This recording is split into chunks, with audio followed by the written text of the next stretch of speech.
October 4th, 2025, 4:31 a.m. Lake Onega just kind of glowed that morning. Nothing dramatic, just this soft shimmer under a tired-looking northern sky. The Russian Navy basically treats this place like their secret hideout. I mean, you're deep in Karelia, forest for days, not much going on except mist, pine trees, maybe the occasional bear if you're lucky or unlucky. And St. Petersburg? That's like a weekend road trip away, not exactly down the street.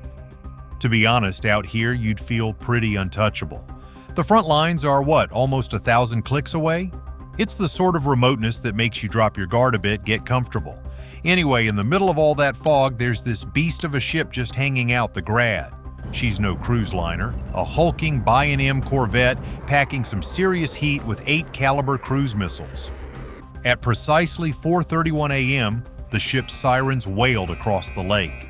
Russian sailors rushed to their stations, confused and panicked. There was no radar warning, no approaching aircraft, no visible drone on the horizon.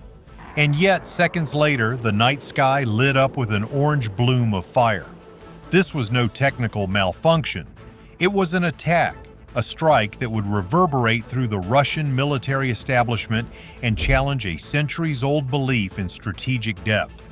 Because what happened on Lake Onega wasn't just the destruction of a warship, it was the moment geography stopped being Russia's armor and became its vulnerability.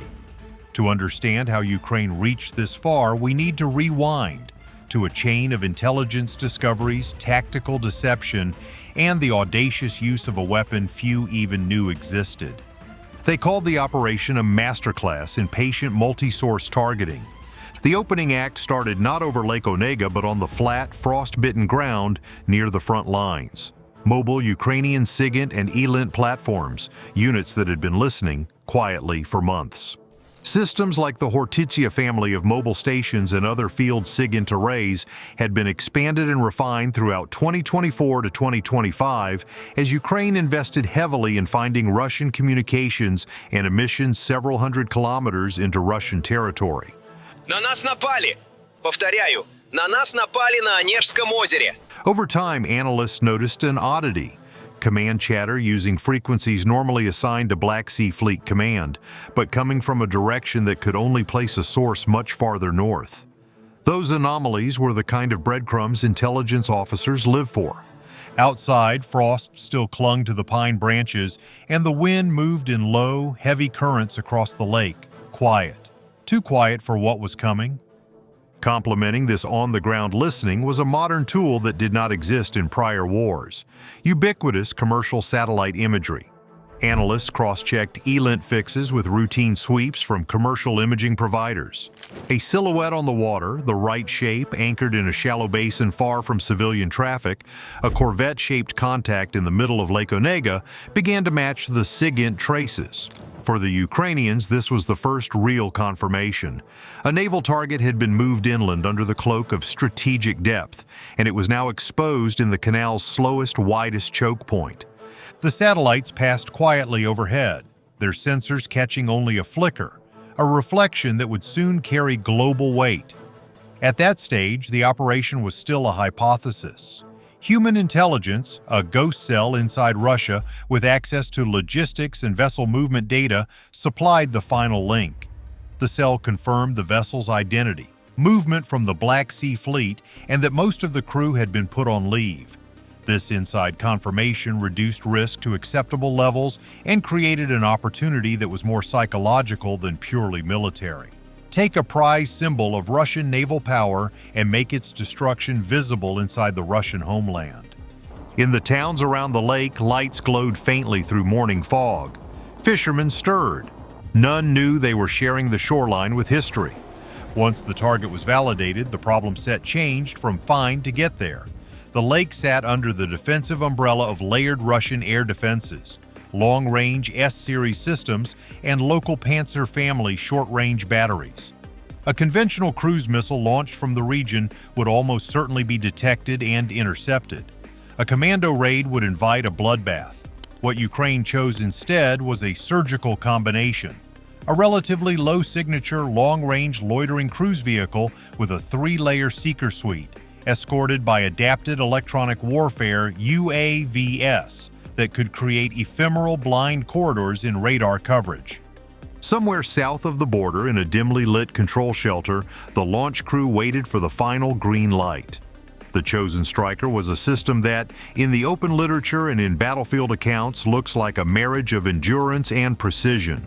Designed with an operational range in the order of kilometers sufficient to reach deep into Russian interior lines, it carried a 75-kilogram high-explosive main charge, a warhead size not to level a city block, but to punch through thin hull plating and ignite secondary fires. What made the platform lethal was not raw explosive power, but the guidance stack, inertial navigation for the mid-course phase with preloaded terrain masks, a hardened GNSS receiver able to resist jamming, and, crucially, an electro-optical/infrared seeker to lock onto a thermal and visual signature in the terminal phase. Outside, the smoke still curled over the coastline, only this coastline was a frozen northern lake, a mirror waiting to break. Put plainly, it was built to find a tiny, hot target in a cluttered environment and strike the most vulnerable mechanical heart of that target. The Ukrainians paired that seeker with deception.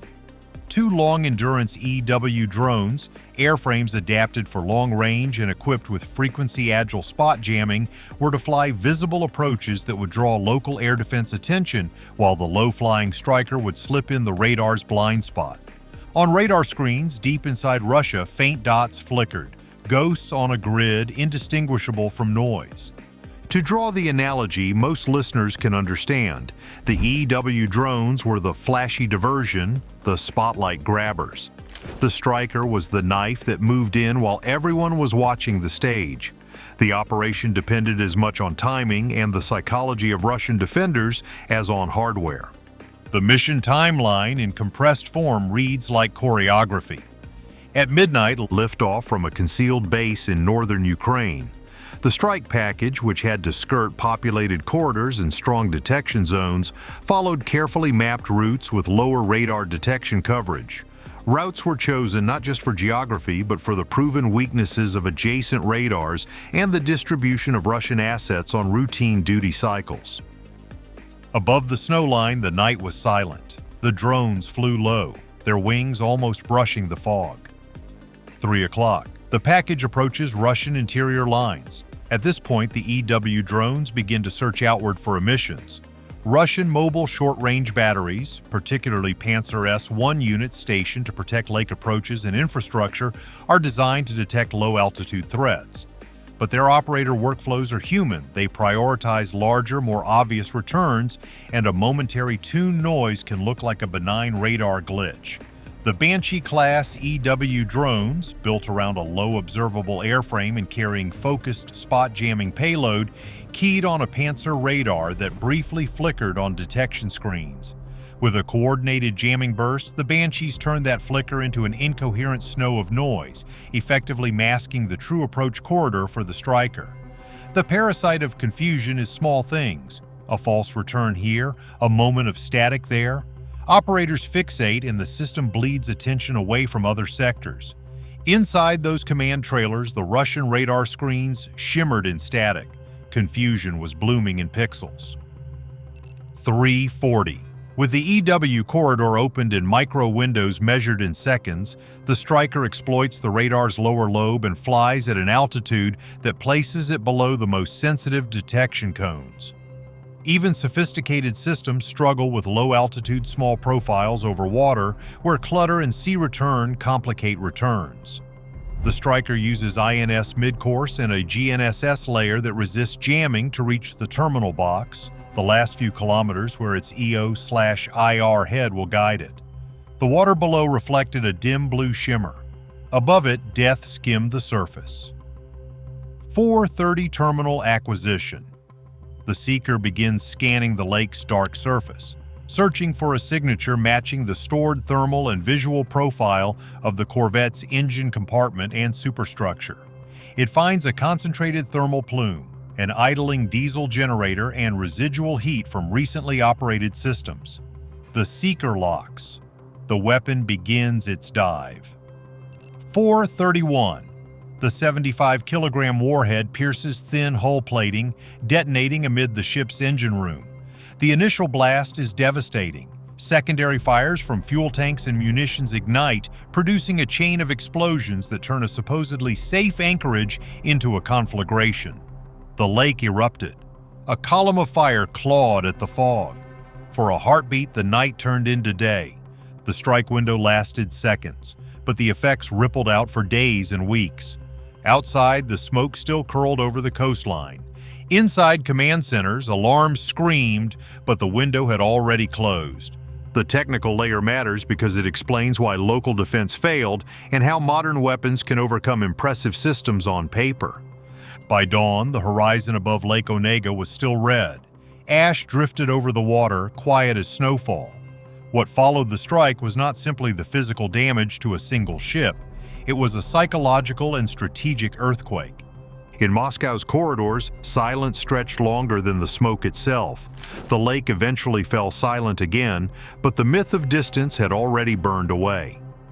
At 4:31 a.m., the Grad burned. The conflagration was immediate and symbolic. A modern literal warship destroyed inside what had been treated as one of Russia's inner sanctuaries.